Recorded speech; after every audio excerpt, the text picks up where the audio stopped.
యొక్క సన్నిధిలో ఆరాధనలో పాల్పంచుకోవడానికి దేవుడు మనందరికీ కల్పించిన గొప్ప భాగ్య తరగతిని బట్టి దేవునికి స్తోత్రం. ప్రత్యేకంగా చాలా ఆనందంగా ఉన్నది. మన మధ్యలో క్రిస్టి గారు, అదేవిధంగా పాప, ఆంటీ వాళ్ళందరూ కూడా కలిసి రావడానికి దేవుడు కృపావాత్సల్యం మనకి దయచేశారు. దేవుడు ఆ కుటుంబాన్ని ఇంకా అధికంలో సేవా పరిచర్యలో శక్తి ఇచ్చి బలపరిచి నడిపించి తీరునుగాక. ఈ పగటి వేళ దేవుని యొక్క బిడ్డలుగా సజీవులుగా ఉన్నవారు మాత్రం దేవునికి ఆరాధన చేయడానికి ఉన్న భాగ్యం దొరికి తీరింది. గత వారములో 2 మరణాలు చూడడానికి, మరణాల గురించిన వార్తలు వినడానికి దేవుడు సహాయం చేశారు. అది వినేటప్పుడు నాకు ఆనందం కలిగింది. అందులో నేనంత భాగ్యం చెందిన వాడిని. చాలా మంది మరణించుకొని వెళ్ళిపోతున్న గడియలో దేవుడు మనల్ని సజీవుడిగా ఉంచుచున్నాడు. అది కేవలం దేవుని యొక్క కృప. బైబిల్ చెప్పుచున్నది, మనిషి ఆయుష్ నీటి పొడగ వలె ఉన్నది. మనిషి ఆయుష్ గడ్డి వలె మొలిచి, పొద్దున మొలిచి సాయంత్రం కల్లా ఏమైపోతుంది, మురిసిపోతుంది. అందుకే పాట రాసిన రచయిత రాసింది, ఓ అందమా మురిసిపోమాక నీ జీవితానికి ముగింపు వచ్చి తీరితే, పశువుల తోలుకైనా కనీసం ఖరీదు ఉంది, నీ తోలుకి నయా పైసా ఉపకారం ఉండదు. నీ గర్వం, అహంకారం, పెరుగుబడి అన్నీ కూడా మట్టిలో మట్టిగా కలిసిపోయే మునుపుగా జీవం కలిగిన దేవుని ఏం చేసి తీరాలి? పూర్ణ హృదయంతో, పూర్ణ శక్తితో, పూర్ణ ఆత్మతో ఆరాధన చేయడానికి ప్రయత్నం చేసుకు తీరాలి. ఈ రోజు దొరికిన భాగ్యం మరుక్షణం దొరుకుతాదో లేదో ఎవరు చెప్పుకోలేరు. నిన్న జరిగిన సంఘటన, తాగేసి వచ్చేసి చెట్టు కొమ్మ మీదకి పడ్డాడు, ఆన్ స్పాట్ చనిపోయాడు. అందుకే ఆలోచించుకో, జీవితం కాసేపు ఉన్న జీవితం. ఆ జీవితాన్ని అతి జాగ్రత్తగా పరిచర్యలో వాడాలంటే పరిచర్యలో వాడు, తాళంతుల మూలంగా వాడాలా, తాళంతుల మూలంగా వాడు. దేవుని కొరకు వాడి తీరాలా, దేవుని కొరకు వాడి తీరు. అవకాశం చాలా దగ్గరైపడుతున్నది. దేవుని యొక్క బిడ్డలు దానిలో ఏం చేయాలి? తీర్మానం చేసుకు తీరాలి. ఈరోజు పగటి వేళ మనం చదివిన వాక్య భాగములకు మనం వద్దాం. సంఖ్యాకాండం 17వ అధ్యాయం 16వ అధ్యాయానికున్న మిగతా సారాంశ భాగమే 17వ అధ్యాయం. 16వ అధ్యాయంలో మనం చూడగలిగాం, కోరహు సంతానములు ఏం చేశారు? దేవుని వ్యతిరేకంగా మత్సరించడం వలన దేవుని యొక్క బిడ్డలు దేవునికి నమ్మి ఆత్మశక్తి పొంది అభిషేకం పొంది ఆరాధన చేసి దేవుని యొక్క వాక్యము తెలిసిన తర్వాత ఎదిరించేస్తే వారి పరిస్థితి ఏంటో 16, 17వ అధ్యాయం సునిశ్చితంగా చెప్పుచున్నది. నువ్వు దేవునికి నమ్మకం తర్వాత, అభిషేకం పొందిన తర్వాత, ఆత్మ తీవ్రతలో ఉండిన తర్వాత, దేవుని యొక్క వాక్యం తెలిసిన తర్వాత పిచ్చి పిచ్చి పనులు చెయ్యలేవు. చేస్తే కోరహ సంతానాలకి జరిగినట్టుగా జరిగి తీరుతాయి. ఏమైందో తెలుసా? వారు నరకానికి వెళ్ళాల్సిన అవసరం లేదు, నరకం వారి దగ్గరనే తీసుకెళ్ళి వెళ్ళిపోయింది. అందుకే ఆలోచించుకో, నువ్వు సీరియస్ ఫీల్లో ఉన్నావు. అందుకే కోరహ సంతానములు చేసిన తప్పిదం ఏం చేశారు? ప్రజల మేరకు వ్యాపరించింది. ఇదే నా వాక్య పరిచర్యకున్న సారాంశ విషయం. కోరహ సంతానములు ఎదిరించుకొని అదే అధ్యాయం చివరికి వచ్చినప్పుడు ఇశ్రాయేల్ ప్రజలు కూడా వారు చచ్చింది చూచిన తర్వాత వీరు కూడా దేవునిలో ఏం చేయడానికి ప్రారంభించారు? ఎదిరించడానికి ప్రారంభించారు. ఇక మీ ప్రైజ్ లో హల్లెలూయా అన్ని భాష మొత్తం ఇప్పుడు ఆగిపోతుంది. నేను చెప్పబోయే ప్రైజెస్ వినేసరికి నీవు చేసిన దానిని నువ్వు చచ్చిపోయి వెళ్ళిపోవచ్చు, కానీ దాని శాపం వెనక్కి వస్తుంది. హల్లెలూయా. ఆశీర్వాదం అంటే దూకి గెంతే కాలంలో మనం జీవితం. నాయన ఆశీర్వాదానికి మించిన భయపడాల్సినది ఏంటో తెలుసా? నీ మూలంగా ఏం కాకూడదు, నీ వెళ్ళిన సంఘం శాపానికి గురి కాకూడదు, నీ మూలంగా సేవా పరిచర్య ఏం కాకూడదు, శాపానికి గురి కాకూడదు. కోరహ సంతానములు చచ్చారు, భూమి వారిని మింగేసింది, కడమటి జనానికి ఏమొచ్చి తీరింది? ఆ వదిలేసిన సామగ్రి వీళ్ళు కూడా ఎంచుకు తీరారు. అదే 17వ అధ్యాయానికి వచ్చినప్పుడు కూడా దాన్ని మరలా వాళ్ళు ఏం చూసుకున్నారు? అలవాటుగా భావించుకు తీరారు. అలాగైతే నువ్వు వదిలేసింది ఏరుకోవడానికి వేరే ఎవడో ఒకడు ఉన్నాడు. నువ్వు అభిషక్తుడైతే, ఆత్మపూర్ణత కలిగిన వాడైతే, దేవుని వాక్య వ్యతిరేకంగా ఏ పిచ్చి పని చేసినా నువ్వు చస్తావు. ఓకే, దాంట్లో ప్రాబ్లం ఎట్లేదు. నువ్వు చచ్చిన తర్వాత అది ఇతరుల మీదకి ఏమవుతుంది? నీ పిల్లల మీదకి అది వస్తుంది, నీ కుటుంబం మీదకి వస్తుంది, నీ సంఘం మీదకి అది వచ్చి తీరుతుంది. అది అర్థం చేసుకు తీరడానికే 17వ అధ్యాయం స్పష్టంగా చెప్తున్నట్టుగా మనకి కనబడుతున్నది. అందుకే 17వ అధ్యాయం మొదటి వచనం చెప్తున్న మాట మీరు చూడండి. సెలవిచ్చాడు. ఇప్పుడు దాని 6వ వచనం. 5వ వచనం.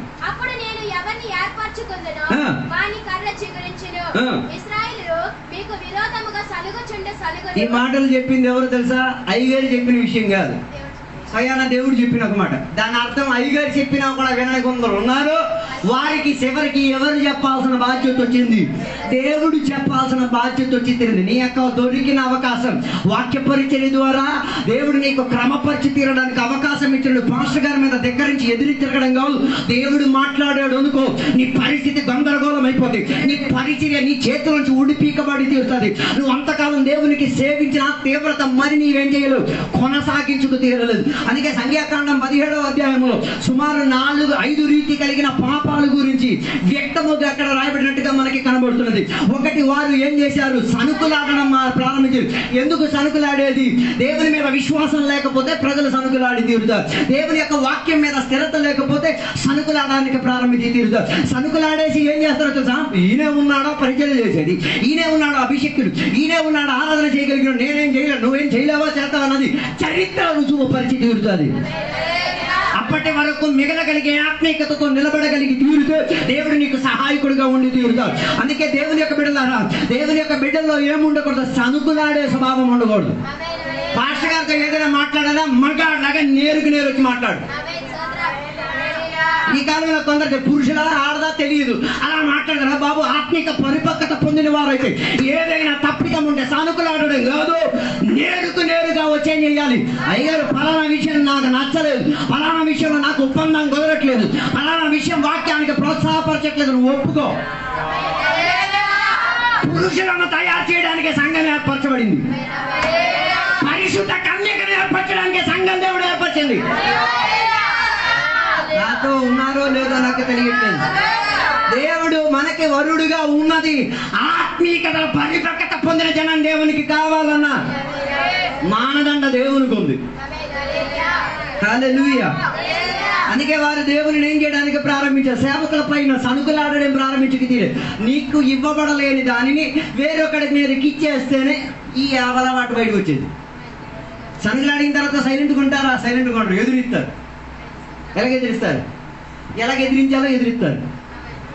ఈ కాలంలో ఉన్న సంఘాలు అది కామన్ కదా. ఐగురు వాక్యం చెప్పింది నచ్చలేకపోయావు, మరుసటి వారం ఈ ఆరాధనకు వచ్చే టైమింగ్ చూడాలి. ఐగురు ఈ ఆరాధన అయిపోయిన తర్వాత పరిగెట్టి పారిపోయి ఒక టైమింగ్ చూడాలి. కారణం ఏంటిది?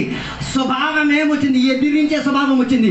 అందుకే బైబిల్ స్పష్టంగా చెప్తుంది, పరిశుద్ధాత్మను ఏం చేయకూడదు? ఎదిరించకూడదు. పరిశుద్ధాత్మ శక్తిని ఏం చేయదు. అందుకే కొందరికి ఆరాధన రాదు, కొందరికి పాటలు రావు, కొందరికి చప్పట్లు నా కష్టం వచ్చినట్లు కూర్చుంటారు. అర్థం ఏంటో తెలుసా? నువ్వు సనుకులాడి స్టేజ్ నెంబర్ 2కి దాటావు. ఏంటిది? స్టేజ్ దేవుని వ్యతిరేకంగా ఎదిరించే స్వభావం. హల్లెలూయా. అందుకే బైబిల్ చెప్తారు, అన్ని పాపాలకి క్షమాపణ ఉంది, కానీ పరిశుద్ధాత్మను ధిక్కరించడం వలన, పరిశుద్ధాత్మ గాయపడడం వలన, పరిశుద్ధాత్మ నొప్పి పడడం వలన, దానికి నీవు ఏ పుణ్యకార్యాలు చేసినా, నీ పేక కోసేసి పక్కన పెట్టినా, నీ రక్తం మొత్తం ఊడ్చేసి ఇచ్చిన. హల్లెలూయా. అందుకే కాలంలో అధిక శాతం మంది మత్సరించేది ఆత్మశక్తి వ్యతిరేకంగా. పరిశుద్ధాత్మ క్రియ చేసి నీకు అది ఒప్పందం కావట్లేదు, సైలెంట్గా ఉండు. అది దెయ్యమో భూతమో నీకు తెలుసా? నీకు 9 వరాల్లో ఏమైనా ఉన్నాయా? మరి అలా డేరా మాట్లాడుతున్నావు. అయిపోయింది. అందుకే దేవుడు 9 వరాల్లో వివేచన వరం మనకి ఇచ్చింది. నీకు దాని సందేహం ఉంటే ఆ సందేహాన్ని ఏం చేయొచ్చు? చర్చలో పెట్టుకోవచ్చు, వాక్యాధారమైన చర్చలో పెట్టుకోవచ్చు. ఇది వాక్యం గీక్యం ఏం ఓడదు. మాట్లాడు, ఆ పాట పిచ్చెక్కిపోయాడు ఆత్మశక్తి. హలో, హల్లెలూయా. మామూలు కరెంట్ తీవ్రత నీ శక్తిలో ప్రవహించటం నువ్వేం చేస్తావు నీకు అర్థం కాదు. అలాంటిది కరెంటు కన్నా తీవ్ర శక్తియుక్తమైనది పరిశుద్ధాత్మ శక్తి. అది నీ 90% నీళ్ళున్న శరీరం మీదకి ప్రవహించి తీరుతావు. నువ్వు కదులుతావు, దూకుతావు, గెంతుతావు, తలకిందులుగా పడతావు, గొడ్డలు ఊడవేగుతావు. అవన్నీ జరిగింది. కారణం ఏంటిది?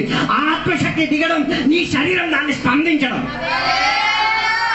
నువ్వు స్పందించలేకపోతున్నావు అంటే దాని అర్థం నువ్వు ఎదురుస్తున్నావు. ఇశ్రాయేలు ప్రజలు కూడా అదే చేసి తీరారు. సనుకులాడి ఏం చేయడానికి ప్రారంభించారు? సేవా పరిచర్యను ఎదురించడానికి ప్రారంభించి తీరారు. మూడోదిగా వాళ్ళు ఏం చేశారు? దేవుడు నడిపించిన మార్గమున వెళ్ళడానికి వారికి ఏం కలగలేదు? ఆతృత కలగలేదు. హల్లెలూయా. ఎందుకంటే ఫస్ట్ గా చెప్పింది వినడానికి ఇష్టం ఉండదు. దాని అర్థం నువ్వు ఎప్పుడో రూట్ మారిపోయావు. నీ నాన్న చెప్పింది నీకు వినడానికి చేత కానప్పుడు ఎక్కడికి వెళ్ళి ఏమి ఉద్ధరించిన నయా పైసాకి ఎవరికి ఉపకారం ఉండదు. హల్లెలూయా, హల్లెలూయా.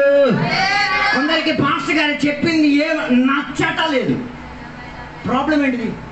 నువ్వు రూట్ తప్పిపోయావు. ఇంకా ఆ పాట కూడా పాడు. దారి తప్పిపోతున్నావా విశ్వాసి, బుర్ర మీద ఏమొచ్చింది? ఏదో ఆలోచన వచ్చింది, రూట్ మారిపోయి వెళ్ళిపోయావు. దాని అర్థం నీకేమో అనిపించింది, ఇది నాకు తిన్నని మార్గం అని అనిపించదు. హల్లెలూయా, ప్రైజ్ ది లార్డ్. అందుకే పాస్టర్ గారు చెప్తారు, అరే సువార్తకు రావు, నువ్వు రూట్ తప్పిపోయావు, వచ్చారా అని చెప్తాను అంతే. అన్ని భాషలు చెప్తున్నావు, దేవునికి స్తోత్రం చెప్తున్నావు, అన్ని చెప్తున్నావు, అవన్నీ నాటకమే. హల్లెలూయా. అవన్నీ చూపించడానికే, అవన్నీ మనుషులకు ఆనందం కల్పించుకు తీరడానికి. దాని అర్థం నువ్వు ఎప్పుడో ఏమైపోయావు, రూట్ మారిపోయావు. అలాగైతే ఆలోచించుకో. ఇశ్రాయేల్ ప్రజలు రూట్ మారడం వల్ల ఏమై తీరిందో తెలుసా? ఎన్నో సంవత్సరాలు వారు దేవుని దృష్టిలో ఏమై తీరారు? వాళ్ళు దేవుని యొక్క దృష్టిలో బంధింపబడిలోకి వెళ్ళే స్థాయిలోకి వెళ్ళిపోయి తీరారు. ఐదోదిగా బైబిల్ చెప్తున్న మాట, వారు దేవునినే ఎదిరించేటట్టుగా మరి. ఐదవదిగా వాళ్ళలో అపనమ్మకం వచ్చేసింది. Praise God. అలాంటప్పుడు మీరు ఆలోచన, ఈ ఐదిట్లో ఏది నీలో ఉన్నా అది ట్రాన్స్ఫర్ అవుతుంది. నువ్వు నమ్మకంతో జీవించావు అనుకో, నీ పిల్లలు నమ్మకస్తులై మారుతారు. నువ్వు అపనమ్మకం అపశక్తినిష్టై జీవించావు అనుకో, నువ్వు చచ్చిపోవక్కర్లేదు, నీ పిల్లలు అలా తయారై వస్తారు. హల్లెలూయా. అందుకే దాంట్లో ఒక మాట 17వ అధ్యాయం 8వ వచనం రాయబడి ఉంది. దానికి దేవుడు వారికి ఏం చేశారు? ఒక శిక్ష, ఒక సూచన దేవుడు వారికి ఇచ్చారు. దానికి చెప్పిన మాట ఏంటో తెలుసా? 12 గోత్రాల్లో అందరూ వారి ఏం చేసుకు తీరాలి? కర్రలు తీసుకొచ్చి తీరాలి. Praise God. నీ సంఘ కాపరి యొక్క అభిషేకాన్ని నీవు తృణీకరించుచున్నా, నీ సంఘ కాపరి యొక్క పరిచర్య నువ్వు ఎదిరించి తీర్చున్నా, దేవుడు చెప్పుచున్న మాటలని ఆ ఇద్దరు ఒక్కటని తెలియపరచడానికి ప్రజలు రెడీ అయిపోయారు. ఎవరు ఇద్దరు? అహరోను మోషే ఒక పక్క, మరో పక్క ఇశ్రాయేల్ ప్రజలు ఒక పక్క. ఈ ఇరు కేటగిరీలో ఒక్కటి అనుకుంటున్నారు. మత్సరం వస్తే పాస్టర్ గారు తోప, మేము తోపే రుజువైపోద్ది, తోపో కాదు. హల్లెలూయా. ఇరు వర్గానికి కూడా దేవుడు ఏం చేశారు? కర్రను తీసుకొచ్చిమన్నారు. 12 గోత్రానికి ఉన్న కర్ర, 12 గోత్రములో ఉన్న కర్రలో ఒక గోత్రానికి ఉన్న కర్ర మాత్రం ఏమై తీరింది? పరిచర్య దేవుని మూలంగా ఇవ్వబడిన వాడే సేకరింపబడతాడు, మిగతా వాడికి ఎండిపోతాడు. బైబిల్ రాసున్నది, ప్రత్యక్ష గుడారములో ఈ కర్రను ఏం చేశారు? పెట్టారు. ప్రత్యక్ష గుడారంలో పెట్టి నీ కర్ర సేకరించలేకపోతే ఆలోచించుకో. హల్లెలూయా. నీ ఎదుగుదల క్రీస్తులో అయి ఉండి తీరాలి. నీ జీవమే ఎక్కడ ఆధారమై ఉండి తీరాలి? సంఘములో ఆధారమై ఉండి. దాని అర్థం సంఘములో నువ్వు ఎదగలేకపోతే, సంఘములో నువ్వు సేకరించలేకపోతే మరి నీ పరిస్థితి ఏంటో నీవే అర్థం చేసుకో. హల్లెలూయా, హల్లెలూయా. అందుకే ఇప్పుడు కూడా చాలా మంది దేవుని యొక్క బిడ్డలకు అర్థం కావట్లేదు. ఆరాధన ముఖ్యమా, పని ముఖ్యమా అర్థం కావట్లేదు. హలో, ఆరాధన ముఖ్యమా, పని ముఖ్యమా? ఇప్పుడు కూడా కొందరుగా ఏం కాదు. నువ్వు పని చేసేసి చచ్చిపోయిన తర్వాత ఎవడు తింటాడు? పని చేసి సంపాదించి ఉంచిన తర్వాత ఎవడు తింటాడు? అందుకే ఒకటి సంపాదించుకొని ఇంటికాడ దాచి ఉంచి దేవుడు అడిగి ఒక మంచి పేరు పిలిచాడు. ఏం పిలిచాడు? అభిషేక్తుడైన వెర్రివాడా. ఏం పిలుపది? అన్ని ఆడికి మనకి తేడా ఏంటో తెలుసా? ఆయన పిలిచాడు, మనల్ని పిలవలేదు. హల్లెలూయా. మన పాటలు కూడా అలా తయారు. నన్ను పిలవద్దయ్యా, నేను పిలుచుకుంటాను, నన్ను మాత్రం నువ్వేం చేయకూడదు. నాయన దేవుడు పిలిస్తేనే నీకు హెచ్చరికగా మారి తీరేది. ఆయన్ని దేవుడు పిలిచారు, అప్పుడు కూడా తన జీవితం గురించి ఆయనకి ఏం కలగట్లేదు, ఒక పశ్చాత్తాపం వచ్చి తీరట్లేదు. ఈ పగటి వేళ దేవుని యొక్క బిడ్డలారా, నీ శిఖరింపు ఎక్కడై ఉండి తీరాలి? ప్రత్యక్ష గుడారములో అయి ఉండి తీరాలి. మత్సరించిన వాడు ఏం కాలేడు, పువ్వు ఎత్తుకోలేడు, కాసుకోలేడు.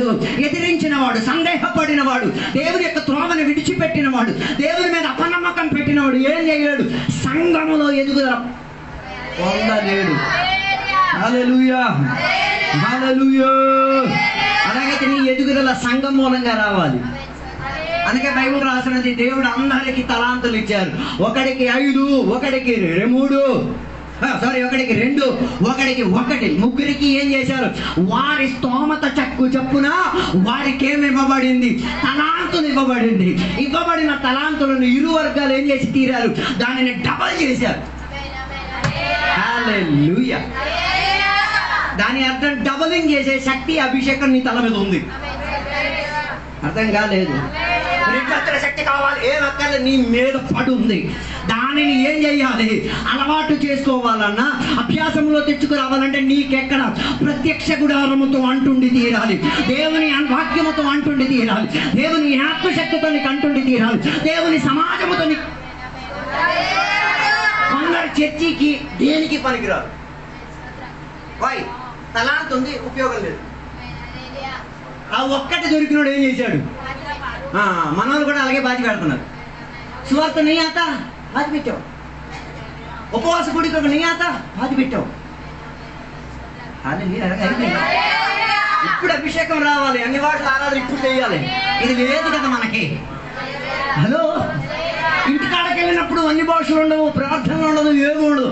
దాని అర్థం నువ్వేం చేసేసావు? ఓ లార్డ్. హలో, దేవుడు నీకు ఇచ్చింది. అక్కడ బైబిల్ చెప్తున్న మాట ఏంటో తెలుసా? నువ్వు ఘోరమైన వాడు అని తెలిసి నేనేం చేశాను? పూడ్చిపెట్టానట. దేవుడు ఎట్లా అంటాడు?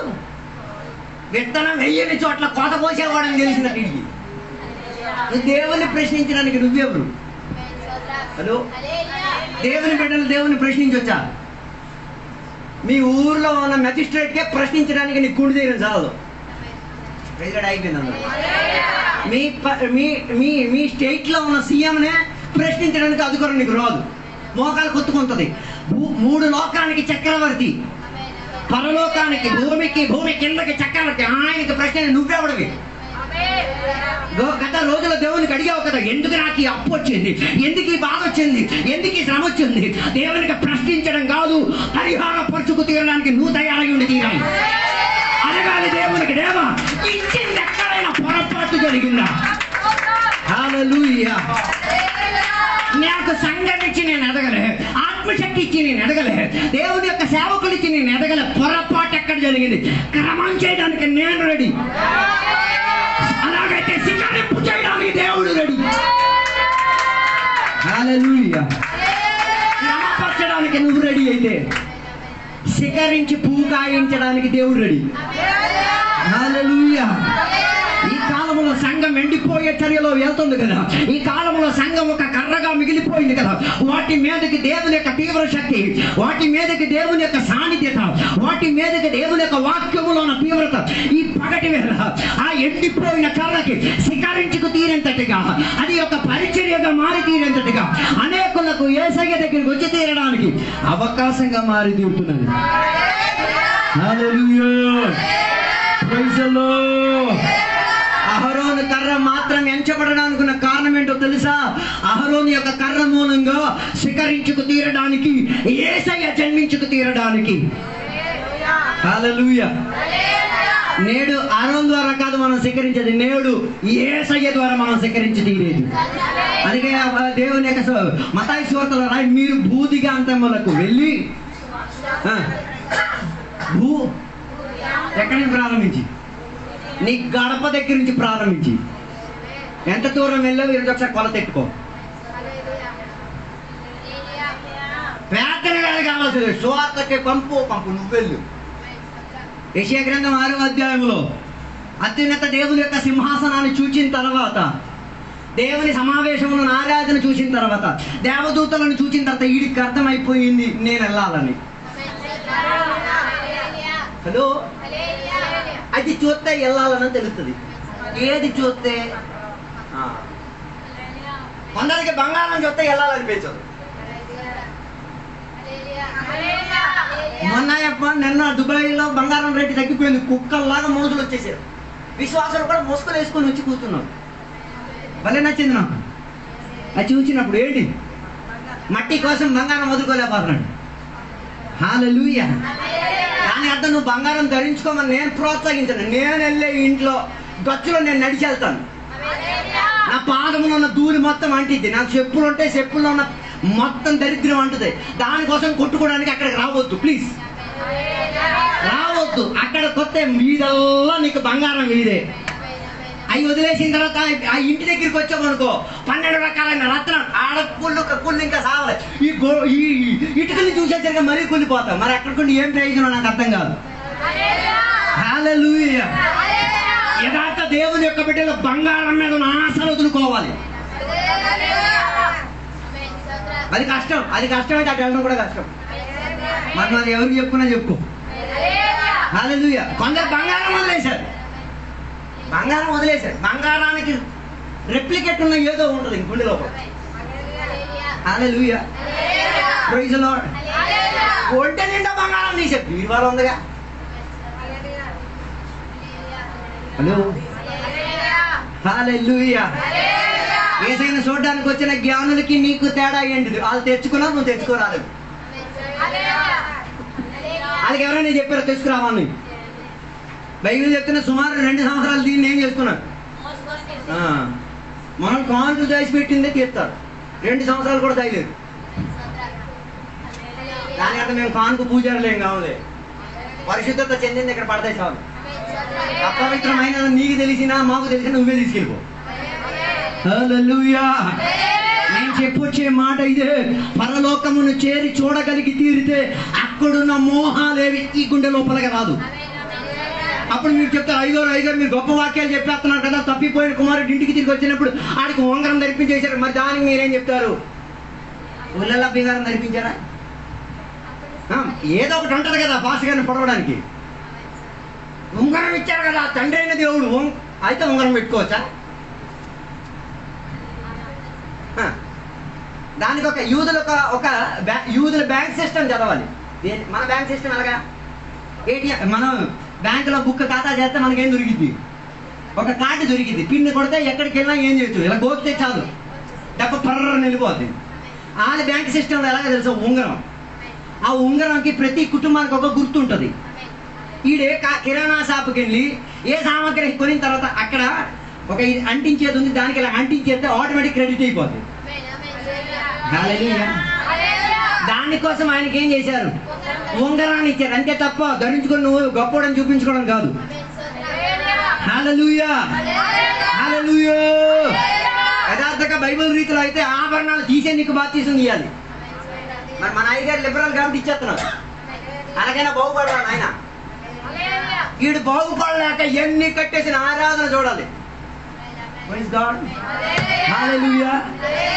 కష్టమే క్రైస్తవ్యం. కాస్త కష్టమే. క్రైస్తవ్యానికి ఏమి ఇచ్చి వెల ఇచ్చికి తీరాలి. క్రైస్తవ్యంలో శిఖరింపు రావాలంటే కొన్ని వేదన గల స్థితిగతుల్లో నుంచి నీ వెళ్ళి తీరాలి. కొన్ని బాధపడే చర్యల్లో నుంచి నీ వెళ్ళగలిగి తీరాలి. కొన్ని విషయాలు నీవు ఆలోచించిన విషయాన్ని ఎదిరించేటట్టు ఉండి తీరాలి. అందుకే చాలా మంది ఏం చేయలేకపోతున్నారు. ఆభరణాలు తీసేత నీకు మొండిది అంటారు. అమ్మా నాన్న ఒకే బస్సులో ప్రయాణం చేసినప్పుడు ఒక ఆమె వచ్చి, ఏమమ్మా ఇంత త్వరగా మీ ఆయన చనిపోయాడా? మా అమ్మని చనిపోలేదు, వెనక్కి కూర్చున్నాడు. ఆమె ఏమనుకుంది? ఇది తీసేస్తే ఇంకా భర్త లేదు, నైనా ఇది తీసేస్తే అందం భర్త ఉన్నాదన్న రుజువు అవుతుంది. ఏ భర్త? ఆడొక భర్త ఉన్నాడు. నువ్వు ధరించేద్దమ్మా ఇంకో భర్త నీకు పెళ్లి చేసుకోవడానికి రెడీ అవుతాడు. ఏ భర్త? ఆడంతా మాయమ్మ నేను పెళ్లి చేసుకుంటాను, నువ్వు అంటావు నేను ఆయన పెళ్లి చేసుకుంటాను. ఇద్దరి మధ్య నువ్వు నడుగులు. తర్వాత ఇన్ని వాక్యాలు వెళ్తాను 2 భర్తలు నొక్కాడు. బైబిల్లో ఉన్న స్త్రీకి 5 గురించి చెప్పేసరికి ఆడ చెప్తాడు, ప్రవక్త మా ఊరికి వచ్చాడు. మాస్టర్ గారు గుండె పిసికేస్తున్న వాక్యం చదువు, నీకు 2 భర్తలు, నువ్వు వ్యభిచారం చేస్తావు, నువ్వు పేర్త కాదు, నువ్వు దెయ్యం. హలో. అహరోను శిఖరించిన దేవుని బిడ్డలు ఏం చేసి తీరాలి? శిఖరించుకు తీరాలి. అందుకే 2000 సంవత్సరాల క్రితం ఒక శిఖరింపు యోధా ప్రాంతంలో ఇశ్రాయేలీలో జరిగింది. ఆయన పేరే యేసయ్య, ఆయన పేరే రక్షకుడు, ఆయన పేరే ఇమ్మానుయేలు, ఆయన పేరే సర్వశక్తివంతుడైన దేవుడు. ఆయన శిఖరించడం వలన ఈరోజు నువ్వు ఆ చెట్టు కొమ్మకి అందుబాటు కలుగుండి తీరి ఫలం కలిగి తీరడానికి కృప దొరికి తీరింది. హల్లెలూయా. Praise the lord. ఆయన ఆయన శిఖరించిన తర్వాత ఆయన ఏమై తీరాడు? మరణించుకు తీరాడు. ఆయన మరణించడం దేనికో తెలుసా? నీలో ఒక శిఖరింపు వచ్చి తీరడానికి. యేసయ్య మరణించింది దేనికి? నువ్వు మరణించాడు అన్న దాని గురించి వార్త చెప్పడానికి. అర్థం కాలేదు. హలో, ఏం చెప్పడానికి? ఈ ప్రపంచంలో అన్నిటికన్నా శ్రేష్టమైన ఒక విషయం ఏంటో తెలుసా? అందరూ చచ్చిపోతున్నారు. ఎవడు కూడా చచ్చిపోయాడు అన్న దాని గురించి వార్త ఎవరికి చెప్పట్లేదు. ఒక్క క్రైస్తవ్యంలో మాత్రమే. ఎవరి గురించి? చచ్చిపోయి తిరిగి లెగించిన వాడి గురించి ఈరోజు కూడా చెప్పేది. హల్లెలూయా, హల్లెలూయా. అందుకే పౌలు గారి సువార్త భారం నా మీద ఎయ్యబడింది. పాస్టర్ గారి మీద కాదు, ఎవరి మీద? నువ్వు ఆ వాక్యం చేస్తే అది నీ మీద. మనకి సువార్త పని, నువ్వు సువార్త భారం, పని భారం నా మీద ఉంది. పోనీ పని చేసేసి ఏమేమి తెస్తున్నావా? మొత్తం గోడ సంచే, ఆడ నుంచి తెత్తనం, ఏడు నుంచి మొత్తం. హల్లెలూయా. సువార్త భారం ఎక్కడుంది? నా మీద పడి ఉంది. నేను సువార్త చెప్పకపోతే అయ్యో కష్టం. మనం చెప్పకపోయినా కష్టమా నష్టం అర్థం కావట్లేదు. హల్లెలూయా. పోయిన రోజు ఒక ఊరికి సువార్తకి వెళ్ళినప్పుడు ఒక బీన విధవరాలైన ముసలమ్మ చచ్చిపోవడానికి రెడీ అయ్యే టైంలో ఆమె మనసులో కోరిక, ఆమె దేవునికి నమ్ముకుంది కాబట్టి మనసులో ఒక కోరిక, చచ్చే ముందు స్థలం సంఘానికి ఇచ్చి సంఘం కట్టేస్తా. అలా పాస్టర్ గారికి ఎవరో చెప్పి పాస్టర్ గారి చేత సంఘాన్ని ఏం చేసింది? కట్టించింది. ఆమె సంఘంలో ఒక్క విశ్వాసం కూడా లేదు. మేము ఆ ఊరికి సువార్త చెప్పడానికి వెళ్ళేసరికి ఆ అమ్మ పరిగెట్టు వచ్చింది పాటలన్నీ వినేసి. అయ్యో, నేను నా పొలం ఇచ్చానయ్యా, సంఘం కట్టబడిందయ్యా, ఒక్క విశ్వాసం లేదయ్యా. ఈ ఊరు అందరికీ నేను చెప్తున్నాను, మీరు కూడా వచ్చి చెప్తున్నది దేవుని కృపయ్యా, దర్శనం అది. అప్పుడు నా లోపల వాక్యం వెలిగింది, సువార్త భారం నా మీద ఉంది.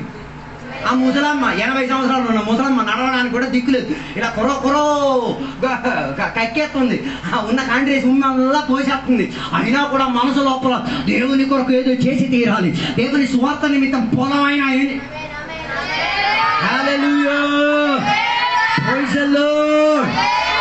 సమకూర్చే మార్గం కాదు బైబిల్ చెప్పే మార్గం. మంచి శిష్యుడు అయితే అన్ని ఏం చేయగలిగి తీరాలి? వదులుకోగలిగితేనే ఎడగరా, సమకూర్చుకోగలిగితే మేరే సంఘాలు వెళ్ళిపో. అర్థం కాలేదు. వదులుకోవాలంటే అందుకే కొన్ని సంఘాలు రండి కారు మీద పోండి, ఇక్కడ కారు మీద వెళ్తాడు, మళ్ళీ జీవితాంతం పెట్రోల్ కొట్టుకోవడానికి ఏడుస్తాడు. దేవుడు కారు ఇచ్చాడు, మరి పెట్రోల్ ఎందుకు ఇవ్వలేదు? దాని అర్థం దేవుని చిత్తం కాదు. దేవుడు కారు ఇచ్చాడంటే పెట్రోల్ పోయడానికి కూడా ఏం చేస్తారు? మళ్ళీ ఆ బండిలో కూర్చొని ఏడు చేస్తాడు, దేవో పెట్రోల్ అయిపో. ఇచ్చేటప్పుడు దాని గురించి దేవుడు ఆలోచించే ఇస్తాడు. హల్లెలూయా. అందుకే నా మాటలు నేను ముగించాలనుకుంటున్నాను. అహరోను శిఖరించినట్టుగా ఈ కాలంలోన దేవుని బిడ్డలు కూడా ఏమై తీరాలి? శిఖరింపులోకి వచ్చి తీరాలి. శిఖరింపులోకి వచ్చి తీరాలంటే దేవుని మూలంగా ఏమై తీరాలి? దేవునితో అంటుపాటు కలిగి ఉండి తీరాలి. ఆ అడవి ద్రాక్షావల్లిగా ఉన్న మనం అది యథార్థ ద్రాక్షావల్లి అయినా ఈ యేసయ్యతో అంటేసరికి ఏమొచ్చి తీరుతుందో ఆ చేదు ఫలం మారి మాధుర్యం చెందిన. హల్లెలూయా.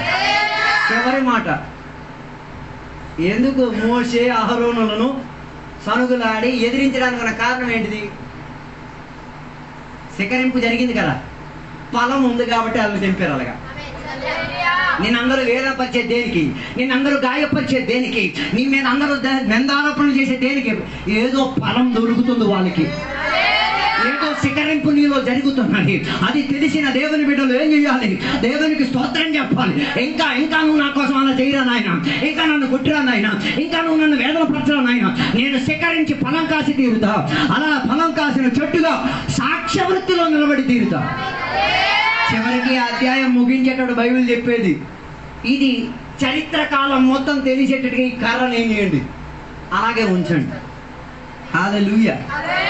అలాగైతే దేవుడు యేసయ్య మూలంగా చరిత్ర పూర్తి అయ్యేంత వరకు ఆయన శిఖరించుకు తీరడానికి మరణించుకు తీరాడు. ఈ పగటి వేళ ఆ శిఖరింపు జరిగి తీరడానికి నువ్వు అవకాశంగా దానిని ఉపయోగించుకోగలిగి తీరుతావా లేదా? ఇచ్చిన తాళంతను ఉపయోగించుకో. ఇచ్చిన కృపావరం ఏం చేసుకో? వర్ధిలించడానికి ప్రయత్నం చేసుకో. ఇచ్చిన ఆత్మశక్తిని ఏం చేయాలి? అవతలున్న వాళ్ళకి క్యాచప్ ఇచ్చేటట్టుగా మారి తీరాలి. బైబిల్ చెప్తున్న ఒక మాట, ఒకడు కొన్ని నక్కలను పట్టుకొని ఏం చేశాడు, దాని తోక కట్టి ఏం చేశారు, దివిటీలు వెలిగించేసి ఎక్కడికి పంపించారు, ఫిలిష్తీయుల పొలానికి పంపించారు. ఈరోజు పగటి వేళ అభిషేకమే నీలో వ్యాపారించి తీరేది. నీ ముందుగా ఇన్ని ఫిలిష్తీయుల పంట మొలిసింది, నీకు ఇప్పుడు కూడా అర్థం కావట్లేదా? నీ అభిషేకం ఈరోజు ఒకసారి పని చేయాలి. కొన్ని దుర్శక్తులను ఏం చేయాలి, కట్టి వేసి అగ్గి ముట్టించేసి అదే ఫిలిష్తీయుల పొలంలోకి పంపించేసి ఒక శుద్ధీకరణ తెప్పించుకోగలిగితే నువ్వు రెడీ అవుతావా? అలా రెడీ అయితే నీ రోగాలకి ఈరోజు పరిహారం జరిగి చూస్తారు. అలా రెడీ అయితే నీ శాపాలు ఈరోజు జరిగి తీరుతాయి. అలా రెడీ అయితే నీ కుటుంబం బాగుపడి చూస్తారు. అలా రెడీ అయితే నీ శారీరక స్థితిగతులు మార్పు వచ్చేస్తారు. అలా రెడీ అవ్వడానికి సిద్ధమైతే నీ మానసిక ఒత్తిడి నిన్ను విడిచిపోతాయి. అలా రెడీ అవ్వడానికి సిద్ధమైతే నీ మీద ఒక అభిషేకం వ్యాపారికి చూస్తారు. దాని కొరకు తయారవుతాం. ఈ వాక్యాల ద్వారా దేవుడు మనలందరూ కూడా దీవించును గాక. ఇప్పుడు చిన్నపిల్లలకి సాక్ష్యం చెప్పడానికి ఉన్న సమయం, చిన్నపిల్లలు నిలబడతారు, ఒక పాట పాడతారు, సాక్ష్యం చెప్తారు.